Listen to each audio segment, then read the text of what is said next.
ఎంతమంది చెప్తుర్రా నీకు?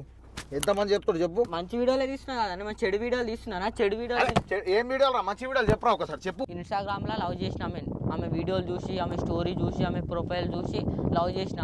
అమ్మాయి చాట్ చేసింది. తర్వాత నువ్వు ఇట్లా నాకు ఊకే నాతో మాట్లాడినావు అనుకో, మీద కేసు పెడతాను. సరే అని చెప్పి అరెస్ట్మెంట్ పెడతా. అది ఫోన్లు చేసేటోళ్ళ మీద చెప్తున్నా. ఫోన్లు రోజు ఎన్ని విజ్జు గౌడు గాడు వీడితో ఆడుకున్నాడు అన్న అంటుండు. ఆడుకున్న వీడియో తీస్తున్నాడు అంతే, ఇంటర్వ్యూ ఇచ్చిండు అంతే. వీడియో ఆడుకున్నాడు వీడియోలా. ఎందుకంటే కామెంట్లు వస్తున్నాయి, ఫేక్ చెప్తాలేను. వస్తున్నాయి వీడియోలు చూస్తా. అవి లోపి నాకు తెలియదు. ఆ వీడియోలు చూడా. సుల్కు సుమిత వీడియోలు చూసినా? నావేం చూడలేను, జస్ట్ సినిమాలే చూస్తా. నేను చెప్పేది అన్ని. వాడు గుడి దేవుడు పుట్టిస్తే పుట్టిండా లేక ఎవడన్నా దెంగితే పుట్టిండా అట్లా తిడుతుండు వీడియోలు. మనం ఇప్పుడు ఎదుగుతున్నాం కదా, నా తిడుతున్నారు వాళ్ళు.